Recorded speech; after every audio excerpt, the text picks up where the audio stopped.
She's a golden lab. Oh, so it's a big dog. Geek Insider presents Geek Speak with Matthew Harris and Meredith Lachlan. We cover entertainment, news, and tech with special guest appearances. So sit back and enjoy as we geek out together right now. Hello, everybody. This is Meredith Lachlan, and welcome to Geek Speak. My special guest today has achieved national recognition as a journalist, columnist, radio and television commentator, and he's known as one of the leading authorities in the horror, sci-fi, cult, and fantasy fiction genres. He's been seen on the BBC, Sci-Fi Channel, and A&E Network, and has print articles in publications such as Cinefantastique, Fangoria, The Dark Side in the UK, and L'Écran Fantastique of France. Please welcome David Del Valle. Hello. Hi. How are you? Good. I probably massacred the French, and I apologize for that.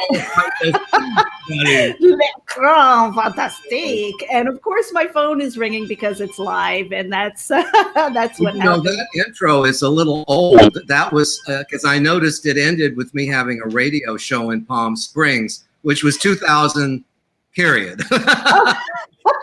I've done a few things in the last 20 years, but go ahead and tell us a little bit about that. I just haven't updated it because I've done so much more. But that's we can talk about that too. Well, please do. I mean, give us some insight and tell us a little bit about you, David. Well, I'm an author and a film historian, and I do a lot of audio commentaries for different companies. I've done over 65 so far, and I appear on documentaries. I've got 4 documentaries coming out in the next few months.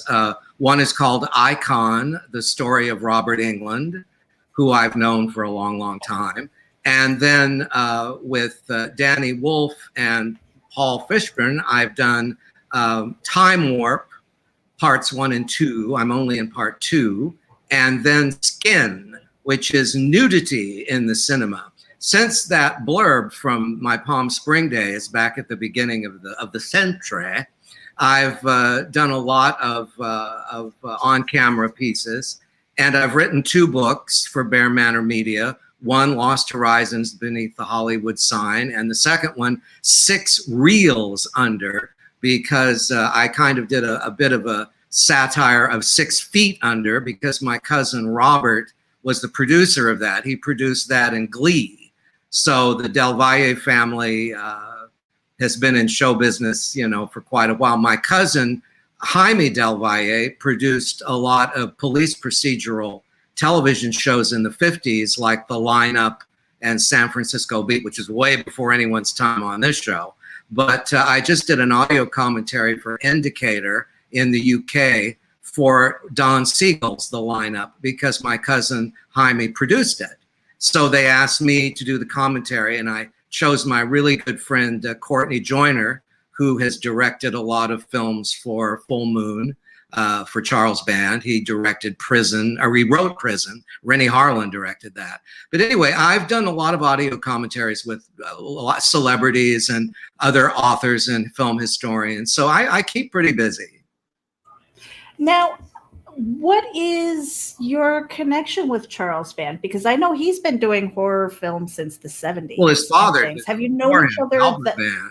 Albert Band did a movie called I Bury the Living, which starred Richard Boone. And then he did a really camp one called Zoltan, Hound of Dracula, which was released over here as Dracula's Dog. So I knew Albert Band first, and then I met Charlie a long time ago. And we've been friends ever since. But we never really started working together until I started doing these shows. Prior to that, I did some for Rapid Heart TV for director David Dakota. And David Dakota also does a lot for Full Moon. So we're kind of a family. I've been in a couple of Evil Bong movies with David that Charlie directed. And David and I both appeared in cameos in the new Puppet Master. So I've done 3 cameos for Charlie in the last few years. Well, we've got a couple people who are chiming in. Sarah says, "What a fascinating mind." Oh, well, it's yours for the taking, honey. And Robert Wilkinson says, "Evil Bong Star." Hey, I go to the weed shop regularly. So I know that you have a new series that's coming out that you are hosting. That's right. It's called Haunted Hollywood. Yes. And I want to talk a little bit about that because this isn't our first Full Moon Features interview that we've had. And from what I'm told, Charlie kind of gets a big idea in his head and he says, let's just do it. And it's big, like the Deadly 10 is, I don't even know how they have that kind of schedule. I think it's kind of a little bit insane. And then to release Haunted Hollywood, which tomorrow actually premiere. You're dropping 7 shows for this. That's right. Followed by 13 weeks every Friday will be another show. So let me explain. When I wrote my first book, Lost Horizons Beneath the Hollywood Sign, the premise of it was kind of a historical essays masquerading as memoirs, masquerading as, because they were all told from my point of view. And I've been very fortunate in the time I've lived in Hollywood to know a lot of these cult stars or people that their faces, but you don't necessarily remember their names. So it was my pleasure in the first book to draw attention to people that normally don't get a lot of light. I wanted to remove the shade. So among the people that I wrote about were people like Yvette Vickers. If you don't know the name, she appeared in Attack of the Giant Leeches, Attack of the 50-Foot Woman. She was in HUD with Paul Newman. She was a very close friend of mine.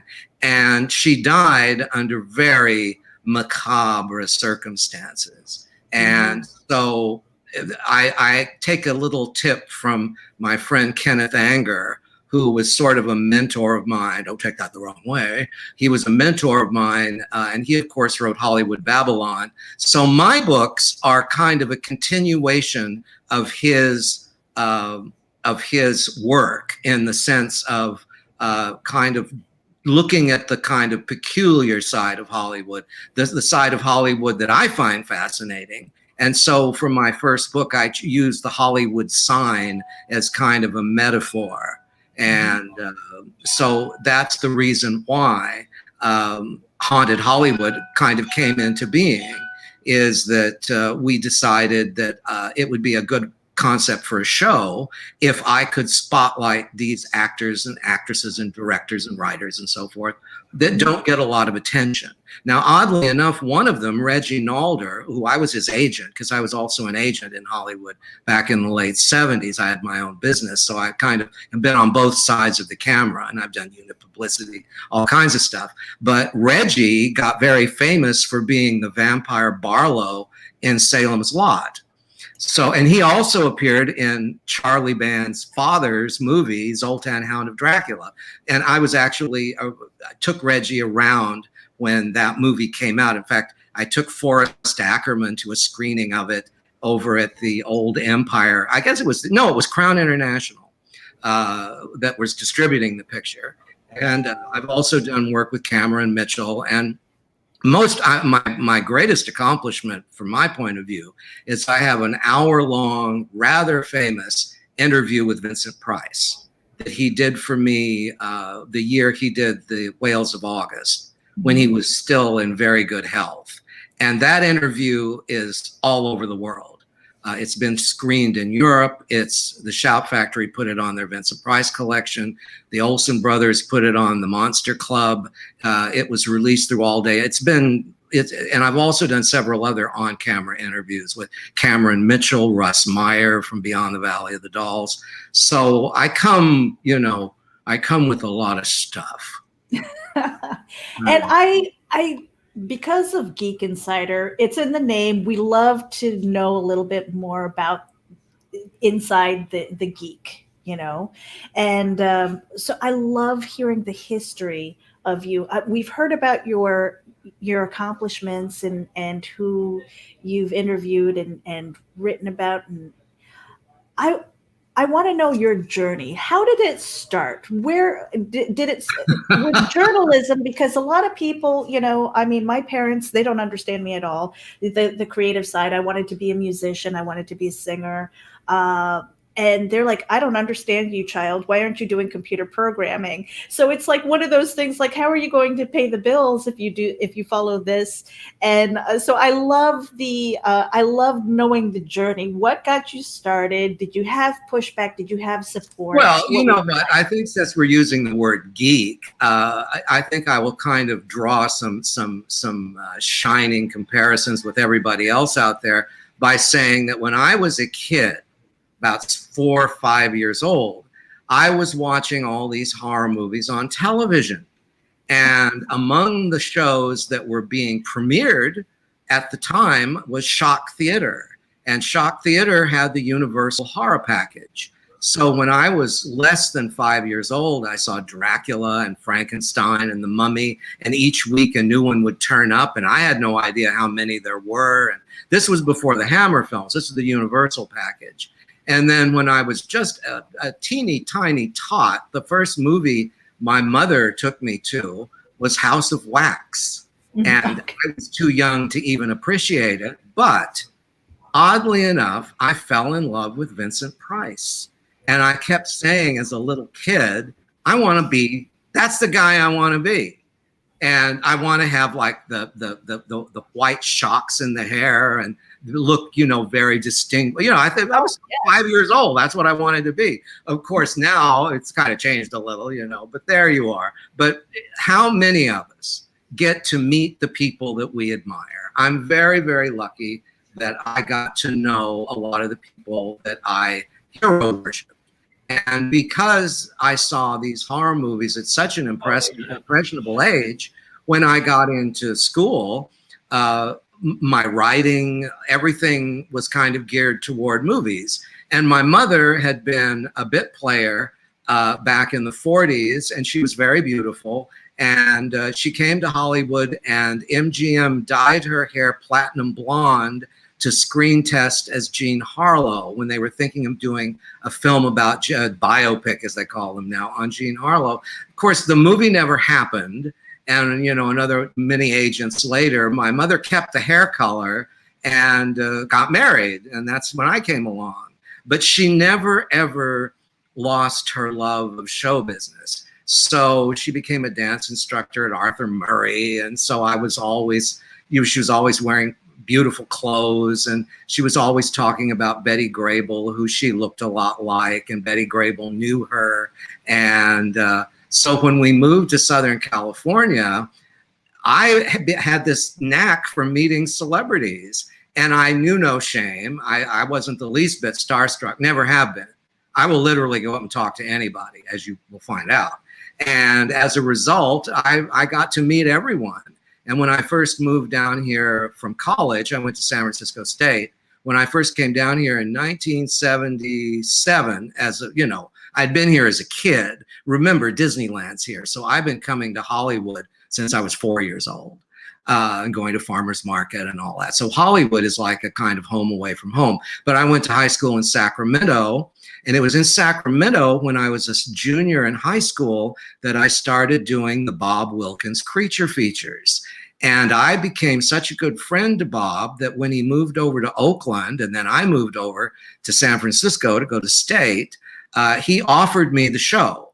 I was to have been the host of Creature Features at one point, but I mulled it over. Do I want to live in San Francisco? Which at that time I thought I would never move anywhere else. I loved I loved the Bay Area. But I moved to LA, and now, isn't it funny, I have no desire to live in San Francisco anymore, because it's not the San Francisco that I remember when I was in my 20s. And, well, no place is, but I have a very romanticized view of San Francisco. And I just preferred to keep my memories of it as it was, as opposed to what it is now. Although I'm sure for people in their 20s, it's probably got some of the same allure that it had for me. But Los Angeles has always been kind of a port of call, mainly because of show business. And so the journey has been following your bliss, as Joseph Campbell will teach you. You will never be happy unless you do what you love. And if you do what you love, hopefully it will shine through. And it's certainly been lucky for me because the horror genre kind of opened a lot of doors for me. Of course, now I do any kind of film. I've done commentaries on Charles Bronson movies, Ginger Roger movies. I literally don't fence myself in terms of genre. And so I can pretty much talk about anything. Well, were you ever a reluctant, I guess, contributor when it came to either being in front of the camera or getting it? No, I never had a problem talking. No. No. And I guess that starts from the very young age. Listen, I mean, you said that you were watching horror at like 5 years old. When I was little, so I've always been like this. See, and my youngest, he used to go up to everybody and he would just talk to them. But he was always into cars, so he always had his Matchbox car, and and whether that's a passion or not, that remains to be seen. But back to you. So, do you remember what your first horror film was? Because you said you were 5. Very impressive.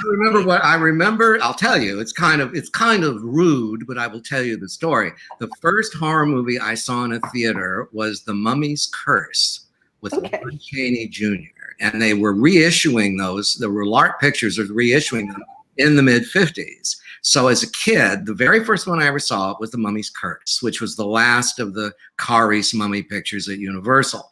And I remember it vividly because in my little childish mind, when Chaney came out of a well at one point. So when I got home, my mother was like, "Why are you afraid to go to the bathroom?" And I said, "I'm afraid Lon Chaney Jr. is going to come up through the toilet and grab my ass." And so I remember The Mummy's Curse very well because it took me a while to get housebroken again because of my mummy fixation, so to speak. But the first one I ever saw. And then, it was nonstop after that. I kept watching, when I was watching them on television, a lot of them, they would always put them in TV Guide as melodrama, whatever that means. They didn't put thriller or horror film. It was melodrama. So sometimes the Universal Shock package would have movies that didn't have any monsters in them. They were old dark house movies or they were mysteries. And I didn't develop a real taste for those until I got a little older. But the one person that absolutely floored me as a kid was Bela Lugosi. No one talked like him. No one looked like him. No one did line readings like he did. I didn't realize at the time he couldn't speak English very well. So every line was very, blah. And so I just thought he was amazing. And to this day, I can't not watch something he's in, Now, when I was little, I loved Boris Karloff too. I mean, I love them all. But Bela Lugosi, I have a very warm spot for, and I always will. Well, there's such a... with lighting and how they film it with the black and white compared to color these days, and now definitely these days with CGI, it's I think it's kind of maybe becoming a lost art as far as. Well, there's no comparison between classic movies what you have now. We're in a different world, and so when we look at these movies, we're looking at antiques. We're looking at remnants of a time gone by. The Hammer films, that were so shocking in the 50s and 60s are nothing now. And, I try my very best not to be curmudgeonly about new movies. I go see everything. I see everything. And some things I like, some things I try and figure out, why it's so popular. I remember Curtis Harrington, the director, and I went to see the first Friday the 13th.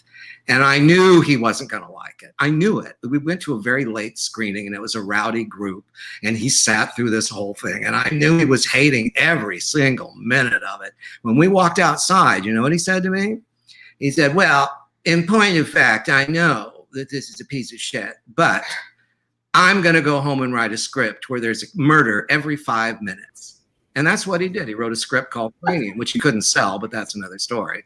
But the thing is, he understood as a filmmaker what is commercial and what isn't. And I'm not a big fan of like torture porn or human centipede movies. You know, I mean, can you imagine? We couldn't have made those around the time of Horror of Dracula. Yeah, I mean, it's a different world. The one thing that I said to Richard Stanley when he was getting ready to do The Color Out of Space, I said, you know, of all the movies that couldn't be made in the golden age, H.P. Lovecraft is now ready, ripe for film adaptations, because you can now visualize what he wrote, what the descriptions of the elder gods and Cthulhu and all that stuff. I watched the Dunwich Horror the other night that American International did. With Danny Howler directed it with Dean Stockwell and, God help us, Sandra Dee. And God bless her, she was good in it. I mean, they were obviously trying to cash in on Rosemary's Baby. But the thing is, now Richard Stanley, if we ever get through this pandemic, is going to do the Dunwich Horror again. And with special effects, absolutely, you know. So there is, I'm very hopeful that we will start seeing really great adaptations of classic tales of terror. But remember, we have to get through this comic book frenzy that we're in where, you know, I mean, I've seen them all and I remember a few of them. I love Thor though, so what am I going to do? You know? How much Chris Hemsworth do anything, you know? And I have. We're gonna take a little break, and when we come back, I want to hear about your thoughts on the comic book movies and things. But we'll be right back after this. Check it out. MobileEdge.com has award-winning products with innovative features and contemporary, edgy designs that empower you to look sharp and travel smart with your mobile tech. Your beloved, not to mention expensive gaming gear and mobile tech devices are an extension of you, so give them the protection and style they deserve wherever you go. Find them at MobileEdge.com and protect your tech with Mobile Edge. Bring it on. Hey Geek Insiders, Mobile Edge has a special coupon code for our dedicated listeners. Get 25% off your Mobile Edge gear using coupon code GEEK25. That's GEEK25. Geek out. And we're back with my special guest, David. Now, is it David Del Valle? It's Del Valle, you know. Valle. I'm so used to, listen, I've been, as long as you get my first name, okay. I'm all, but Del Valle, you know. I think I've heard it a couple of different ways, probably because nobody knows. I won't tell you what Charlie calls me, but it's pretty funny. So with movies, you obviously have a love of them. And obviously with horror, is there maybe a genre that might surprise our listeners that you... Westerns, which I came to a little bit. I owe my friend Courtney Joyner my newfound appreciation of Westerns. As a matter of fact, he and I just did a commentary Friday for Kino Lover called Seven Sinners with John Wayne and Marlena Dietrich. It's not a Western, but it's John Wayne. And I've done my first Western once again with Courtney. We did Taza, Son of Cochise, starring Rock Hudson. And thank God Courtney was there with me, because I wouldn't have done it without him, because I've done these by myself and I'm perfectly capable of doing them by myself. But if I do them by myself, just hold the phone, because I'm going to kind of, you know, because I have a sense of humor, and you know, but I don't want to be disrespectful of the movies. And Taza was in 3D, and it was directed by Douglas Sirk, which was a plus. And so when Courtney and I did it, he is just an encyclopedia of Western ephemera, and he really brought some. We got great reviews. And so whenever I have a Western, I always want to do it with him. Or I like to, I do them by myself. I don't know if you listen to audio commentaries, but I've done just dozens and dozens of them. And it's another way of honing your skills as a historian. And it also helps me as a writer. But I don't work from a script. I'll do an outline because I like to keep it conversational. The worst thing you can do with an audio commentary is read a script into the microphone. Let me just read your essay, okay? Or better yet, you write the essay and I'll read it, I've never found anyone that's going to do that for me, but maybe they will. Yeah, what I was saying earlier before we came on here was that a lot of times I used to prepare. I used to have all of the questions that I wanted. And then with the organic conversations and things that you have with people, a lot of times you lose your place, you can't find it. And then it just feels stilted. And I just love to sit here. It feels like a coffee table conversation. We have our, I have my coffee. I don't know if you've got a beverage. I'm all caffeined up, so don't yeah, it's a little too early for. No, I know what you mean, but when you're doing them by yourself, I don't enjoy doing them by myself too much, but sometimes it's better if I do that, if I have a specific goal. For example, I just did a Cecil B. DeMille film, The Sign of the Cross, which is a pre-code movie. And if I'd had someone with me, I might have digressed a bit and I would have missed some things that were important to be said during the course of the thing. It was 2 hours too. I would have loved someone just to sit there, and just feed me stuff would have been cool. But, and I've done a couple of Marlene Dietrichs before the one I did with Courtney. And, I don't know if you're familiar with the Rondo Awards, named after Rondo Hatton, the actor. Speaking of actors from Universal Pictures, that's what we give in the horror community. It's our Oscar. And I've won 2 of them. I won one for Suspiria, Dario Argento's Suspiria, as Derek Botello and I each won Rondos for that. And then I was inducted into the Horror Monster Kid Hall of Fame. But everybody's in that, Clive Barker's field. Oh, come on. We'll take any award we can get. Yeah, I will actually. It looks good on a resume. Yeah, who reads resumes, really? Yeah, well, some people do like that. Now, with the journalism, what brought you in this direction? I mean, obviously we see the movie connections and we see the I was in college, so of course I was writing, and I had a speech major and a drama minor, and I figured of all the things I was doing in college, I couldn't make a living doing any of them. And trying to be an actor, I went to New York for a year, and I still don't know how I paid any bills there, but I was there a whole year. I'd make money somehow. But in any case, I realized, as I did when I came back to LA, that everyone that was waiting on tables and working the coffee machines, they were all actors. And I thought, well, you know what? If you really want to make some money in this town, you better get on the other side of the camera. And maybe you can be of help to everybody. So I became an agent. And that was rather frustrating because I really wanted to hire everybody. And I wanted everybody that I signed, I wanted them to work. And that just wasn't possible. So I realized that maybe one needs to be a producer, one needs to be a casting director. And for a while, that's I met all the great casting directors of the day. And, I had my own agency in Century City, so I know that aspect of the business. But I started writing right out of college. And writing for me was always a chore, still is, because I like to talk. But in any case, I became the correspondent for Films and Filming. I became the correspondent for Films in Review, which is still online. And if you go to filmsinreview.com, you can see my column, which is 15 years worth of material. And my column was called Camp David, which, it's not the presidential retreat. It's me. And it's very campy for the most part. And I wrote tons and tons of stuff there. And then I put it all together, and I have a lot of things online, a lot of reviews, a lot of essays.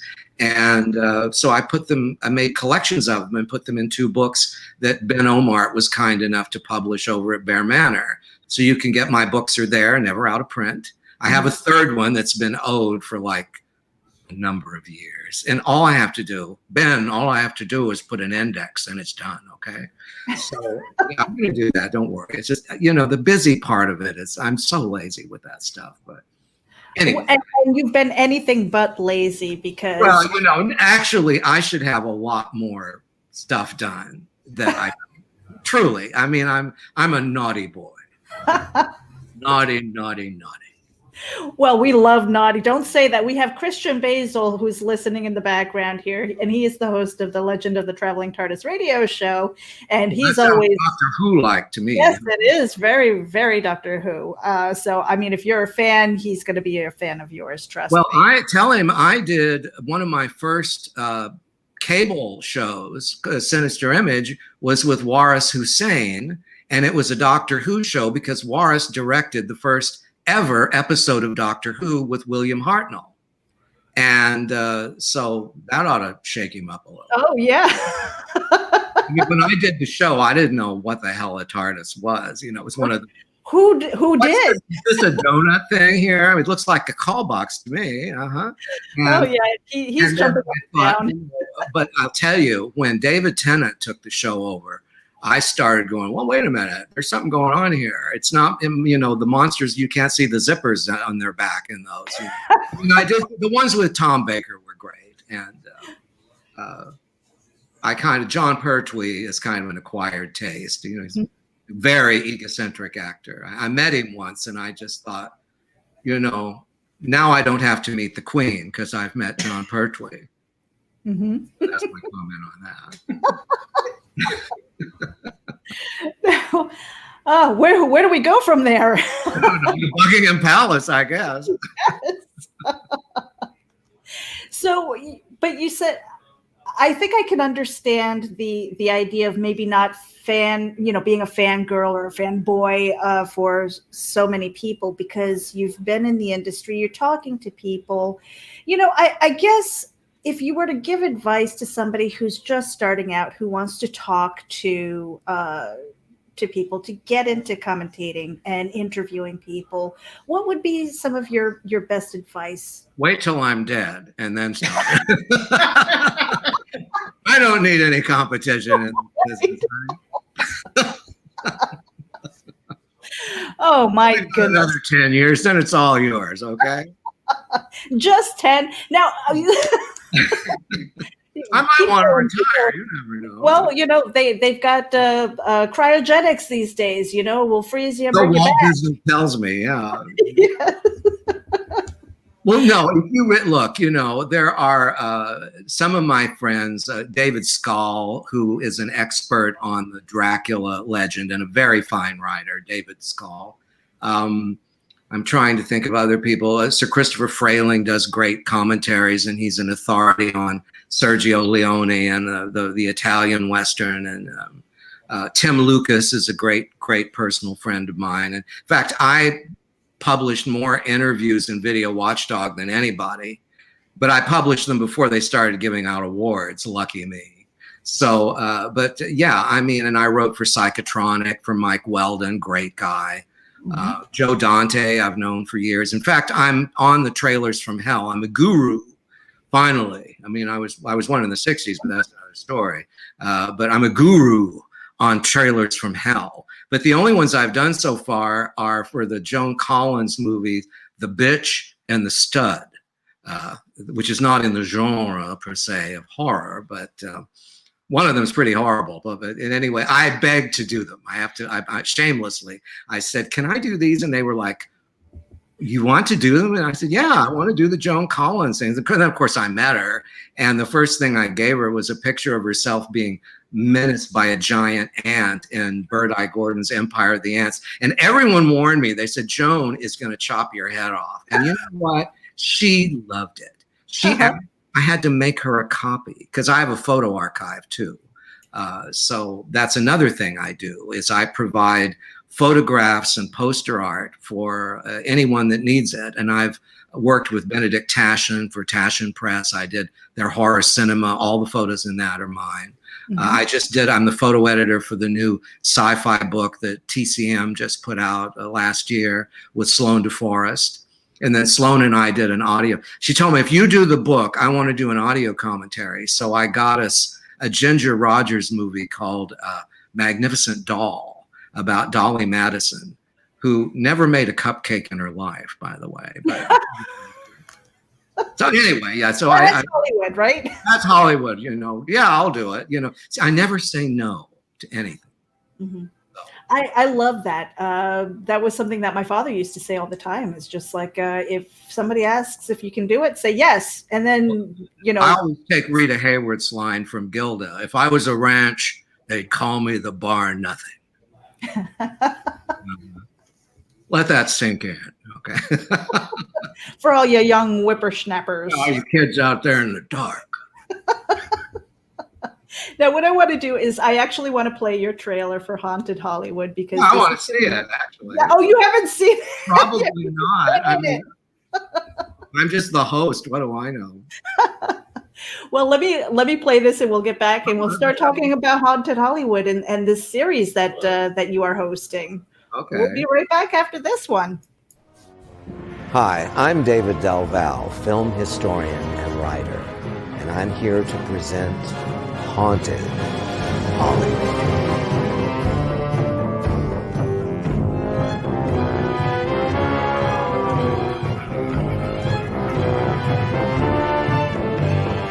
And this was a film that established Vincent Price once and for all as the heir apparent to Boris Karloff.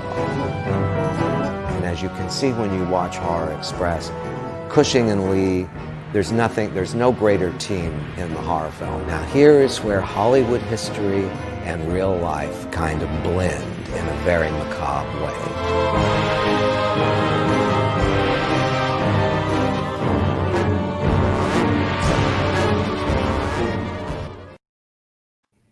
Wow. Pretty good, huh? You know, I quit dyeing my hair, thank God. So. And you clean up really well. Well, thanks. Well, you know, I've got different glasses, you know. I mean, yeah, had your ears shortened. Well, you know, we do what we can. It is hard. So now this is launching, Haunted Hollywood launches tomorrow, July 31st, if I have my calendar correct, with 7 episodes on Full Moon Features. And I think it's exclusive on Full Moon Features. Yes, and I think if you go to fullmoonfeatures.com, and if you go now, there's a special offer. You get 50% off. And that's for everything, you know. And of course, Full Moon has amazing catalog of films, you know, not only the ones they produce, but oodles and oodles more. And you can get that on a Xbox, Roku, Google, and what am I missing? There's one I'm forgetting, but. Yeah. Well, and, you know, they've got their social media outreach as well. So I'm going to be dropping Full Moon Features links into our chats here so people can follow. We have Carl Witzman here. Says, looks great. Love those Hammer films and the history behind them. Oh, well, yeah. Christopher Lee and Peter Cushing and the horror of Dracula was really the beginning of it. But, you know, Curse of Frankenstein is rather tame by the standards of films, even by the time Psycho came out, you know. But when I was a kid, the horror of Dracula, when he comes leaping over that table in his library with his fangs bared and everything, I hid under the chair. You know, when I first started watching these when I was real little, I couldn't look at them. I would scream and cry to go see them. And then when I was sitting in the theater, I was like watching them through my fingers. You know, I'm a big baby when it comes to that. I mean, you know, and I'm still like that.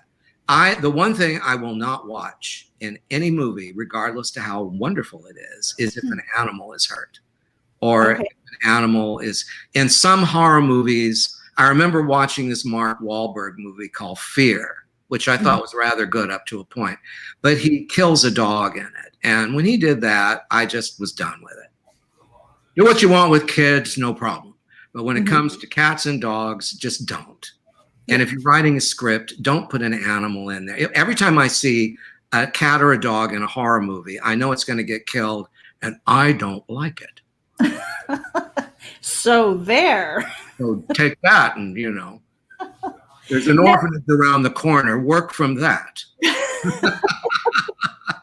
Yeah, do whatever you want with the people, Trust me, there's more where they came from, honey. Exactly. Now, what is your take on a lot of the remakes that we're seeing? Well, it shows a lack of imagination, doesn't it? I mean, if it ain't broke, you don't have to fix it, is what somebody said a long time ago. Although I was asked this question on a show yesterday, and they said, what remake did you like? And I always say The Blob. The remake of The Blob with Matt Dillon, not Matt Dillon, it's his brother, Kevin Dillon. I really like that. I actually like it better than the one with Steve McQueen. Man, that's just me. What for the most part, I mean, the Rob Zombie remakes are dreadful. I'm sorry. I like Rob, mind you, and he collects movie memorabilia like I do, so I'm very fond of him. He's a very nice guy. But that Halloween movie was, geez, what was that? So, from what I gather, you really enjoy a lot of the psychological thriller more so than like the blood, guts. Well, look, zombie movies. Okay, I mean, all right. What does a zombie do? Very little. Very little. No conversation, and the only one, and I was on the set of it, and I made lifelong friends with both Clu Gulager and James Karen. Return of the Living Dead is a lot of fun, but it's got a sense of humor and a good script. Most zombie movies, I know The Walking Dead is phenomenally popular, but that's mainly because of the backstories of the people battling the zombies. The zombies themselves are a real snooze fest, if you ask me. And Night of the Living Dead is a classic, but there again, they're reanimated corpses. And there's a movie called Invisible Invaders that did it before George Romero. So I understand why it's popular, but enough already, okay?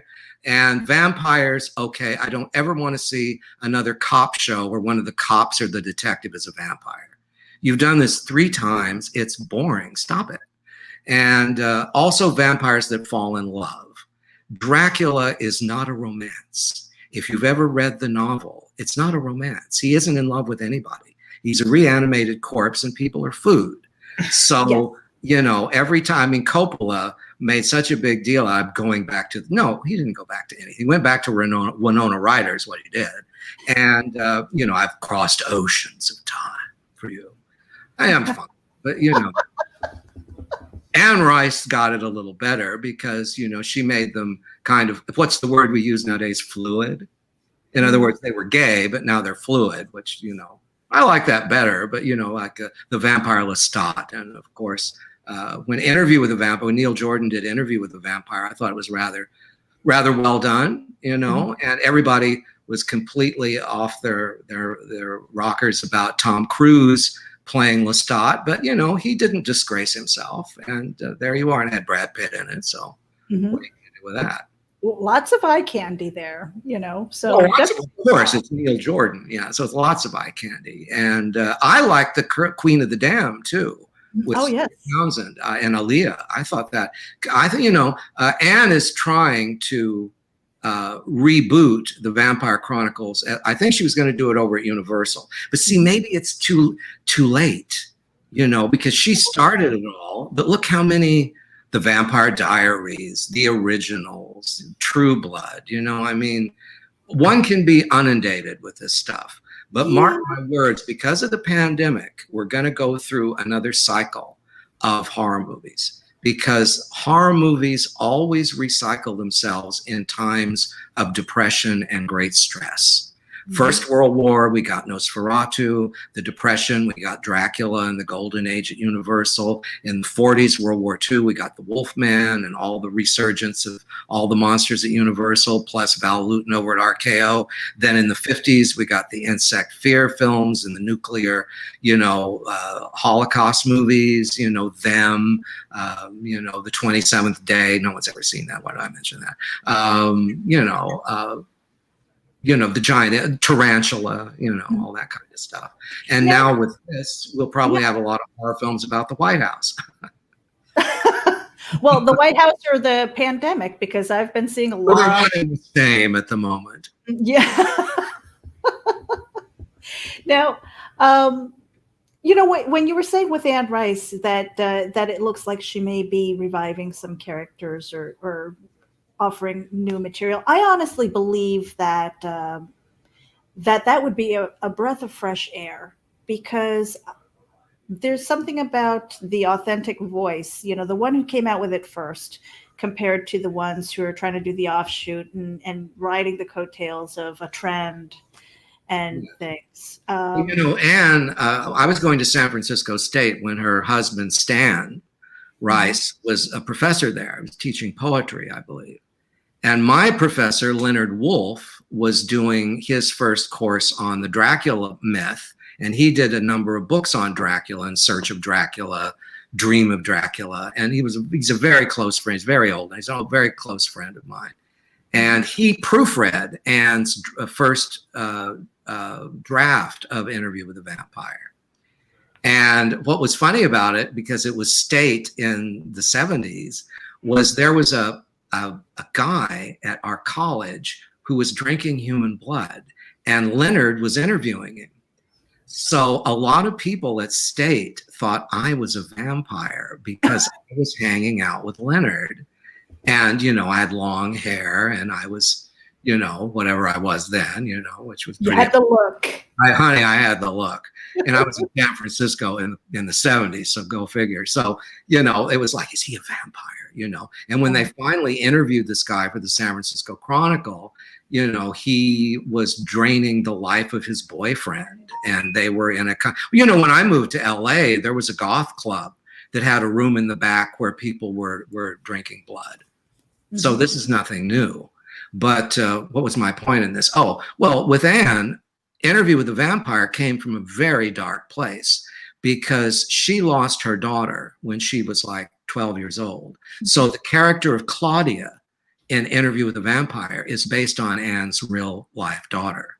Mm-hmm. And writing that novel kind of saved her life and gave her the will to go on. And in her own way, she immortalized her daughter by making her Claudia. And what is Claudia? She's a little girl that has the mind of a very mature 45-year-old woman trapped in a child's body. Mm-hmm. So it's very, there's so much going on there.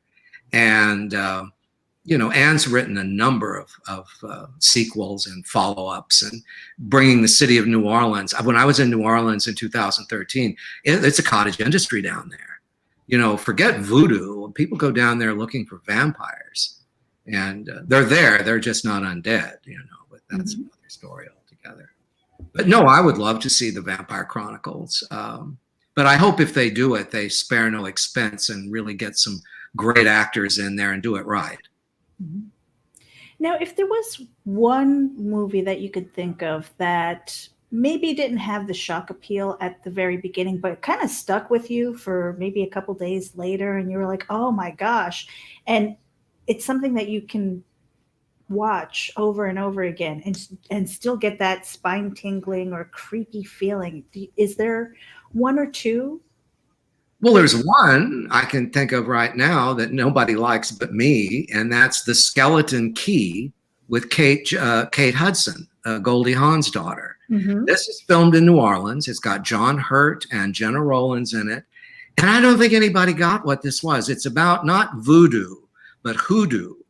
And the premise of it is that this couple, Papa Justify and his wife, are practitioners of hoodoo, and they have conjured up a ritual in which they can prolong their lives by exchanging and going into the bodies of different people, younger people, hopefully.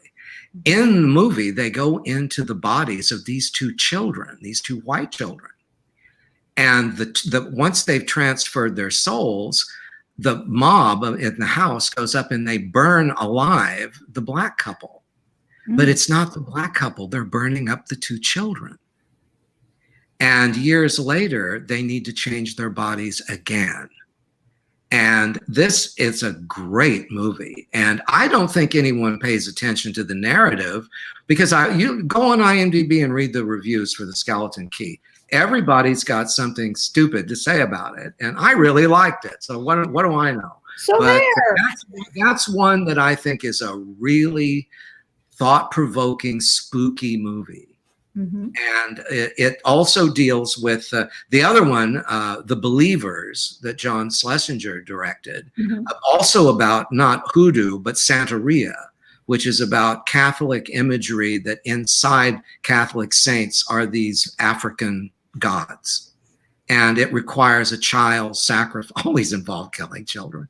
The people are okay. To prolong their lives, you know. Well, in black magic, the most powerful of all potions is an unchristened baby. So just so you know. Yeah. Well, Hansel and Gretel is about witches eating babies. This is what they do. Yeah. By the way, speaking of that, the other movie because I was just saying, what modern horror films from 2010, 2020, I like The Witch. I think that's the end of that. The end makes that movie, and very well acted. It stays very true to the period, and the acting in it is superlative. So The Witch, The Skeleton Key, I did not like Midsommar. You know, if you want to see that, go see The Wicker Man, because that's really what it is. And as far as that girl goes, if that boy had dropped that girlfriend 10 minutes into the movie, it would have been a short subject. But unfortunately, he stayed with that bitch, and look what happened to him. So that's my take on Midsommar. Thank you. Well, you've got one other fan of The Skeleton Key, and that is Russell Allen. We want to thank you for tuning in. Hey, well, good for you. Got good taste, Russell. There you go. We've got good friends here. And we're almost at an hour. We've got about 9 more minutes left, and We've been talking we've been talking for almost an hour, and it has been a pleasure, because you are just a plethora of information of horrors, just the history and your own interactions and stuff like that. Russell asked if I had ever seen Frailty. Tell him yes, and it's Bill Paxton's movie, isn't it? Is Bill Paxton the star of that? I don't know. Well, anyway, I liked it. So to answer his question, because he likes A Skeleton Key and now he likes Frailty. So this guy's got great taste. There you go.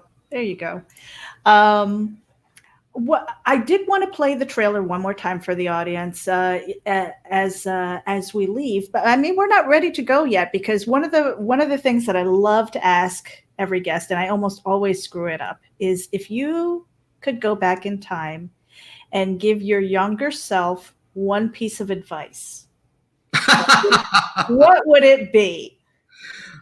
Go to the gym right now and never stop, because, I started going to the gym a little late in life, but I don't regret it. No, your health. I don't know who said it to me when I was a kid, but money, fame, success, none of it is worth anything if you don't have your health. And I never really got the smoking habit, but I did smoke cigarettes for a brief period of time, and then replaced it with marijuana. And of course, I was living in San Francisco, so, I didn't care about, Marlboros. It was more like indica and sativa, baby, But that would be, I would just tell my younger self to really take care of your body, and it will take care of you. Well, and your younger self would probably say... Oh, God, what do you know? 50 can't tell 25 anything. That's my thoughts. Yeah. What would you do? What would I tell myself? When I was younger, everything scared me. So I would probably say it's not going to kill you. So just do it. Yeah, be fearless. I think that's, Yeah. you know. And that was the thing. I was always, I was very shy and awkward, and I was teased and bullied and stuff. So when it came, plus, the fact that my father was in the Army, so I was an Army brat, and we only had 2 years to make friends and then say goodbye. Well, my dad was in the Air Force, so I know what you're talking about. And it was very but see, my sense of humor, that's kind of saved my life. Mhm. Being funny, and I've always been funny. And I've always had to be the new kid. And when you're the new kid, you always get picked on. But I had a sense of humor, and I was kind of fearless with it. And so I made friends pretty easily. But, I had my lonely moments, and that's where the horror film comes in. I think every single person that listens to shows like this, if they take anything away from it at all, it's that horror films are like your best friend. If you're not terribly athletic, if you're shy, if you don't have people skills, and children can be so cruel. And you go home and you turn on the TV, or now you can watch DVDs. You can just propel. Do you wonder why so many people are watching Once Upon a Time in Hollywood over and over and over again? Because it's an escape. It's getting in that movie with Quentin and going back to the 1969. And I was around in 69, so I know exactly what he's talking about. Go back there and just live. And that's what everybody's doing. Now, Ryan Murphy tried to do that with Hollywood, but he got very mean-spirited about it because he was a big queen and he kind of went nuts on that. But Quentin got it right and made it charming. And yeah, I wish that life had turned out that way. And so that's kind of my parting glances here, is to try and enjoy life, even what we're going through now. We have our movies, we have each other. I do miss, because I'm a very social person, and I do miss not being able to go out and exchange ideas in person and hug people. And hopefully we're going to be able to get back to doing that next year if they come up with a vaccine or blah, blah, blah. But I'm very hopeful, and I want everybody to be hopeful. And don't get depressed, because life is too short. That is a great way to end this, actually. Wonderful piece of advice. And it was such a pleasure to sit and talk with you, David. I hope that we can do this again. Oh, my pleasure. I'm up for anything. And it doesn't look like you see retirement anywhere in your near future. No, and Palm Springs is 100 miles away, and too hot and everything. I've lived there twice, so I don't know, but I'm going to stay in California, that's for sure. Well, I mean, speaking of California, you guys just had an earthquake. We had a 4-pointer last night, yeah. But we've never. I was here for the Northridge, so I know the difference between. I wanted to move, man. When the Northridge earthquake happened, I was like, I don't want to live here anymore. This place sucks. And I was going to move to New York. Like I could afford that. But no. I love New York, but it's like San Francisco. It's never going to be like it was when I was going to Studio 54. So let's just, that's a whole other. All right. Well, I bet you have stories about that too. Oh, you bet I do. That's in my new book, Del Valle of the Dolls. And when is that coming out, dear David? Oh God, whenever I get the goddamn index done. That's the only thing that's holding you I know. back. I mean, until they started. The first book I did, I didn't have to. And the second one, I had a roommate who did it for me, blah, blah, blah. And I can find somebody to do it. In fact, I'm going to work on that today. Okay. But I owe Ben Omar one more book. So it's going to be Del Valle of the Dolls. Mm-hmm. I feel like I'm well known enough now that I can put my name in the title. Well, see, now here we go. Del Valle of the Dolls. Then we have Del Val, and then we have Del Valle. Right, the Del Valle sounds a little pricey. It does. It's like going to Target with David Del Valle. Yeah. That was not a sponsored post, by the way. But anyway, go to fullmoonfeatures.com and get into the stream of it all. See David Del Valle and Evil Bong. Watch me go into a bowling alley and buy some weed. I mean, It never stops. And I'm actually in one of the puppet masters on IMDb. I'm listed as flamboyant Nazi number 2. So who the hell is flamboyant Nazi number 1? I don't even know who that could be. It must have been a dual role because I could have done both of them. But anyway.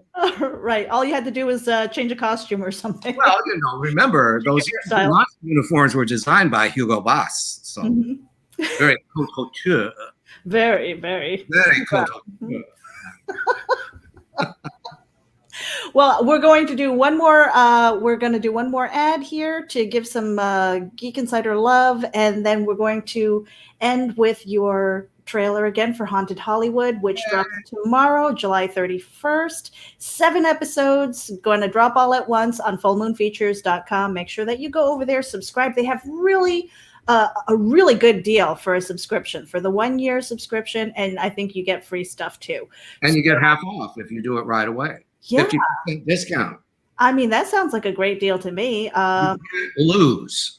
Yeah. In fact, my co-host who is supposed to be here, I know he's already got a subscription. I'm going to be getting mine because I know that with the Deadly 10, that's another one coming out of Full Moon Features, that they just released a movie. And I'm not prepared because I don't know what it is, but I know that they just released one. I think it was yesterday. So stay tuned for that. But, in the meantime, I'm just going to drop in this little ad and then we're going to say our goodbyes.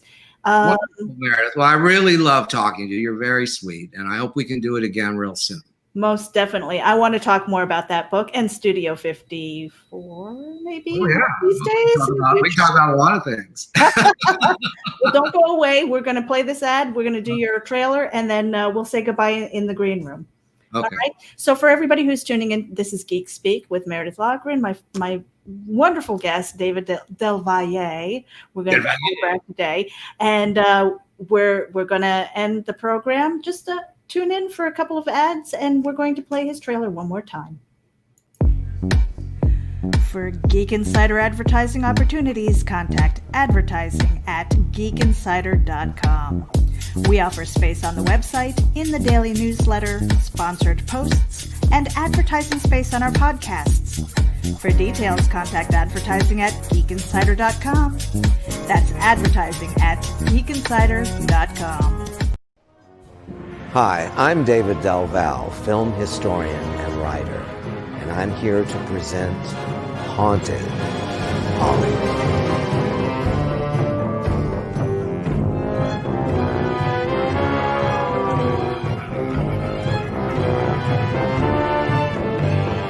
And this was a film that established Vincent Price once and for all as the heir apparent to Boris Karloff. And as you can see when you watch Horror Express, Cushing and Lee, there's no greater team in the horror film. Now here is where Hollywood history and real life kind of blend in a very macabre way.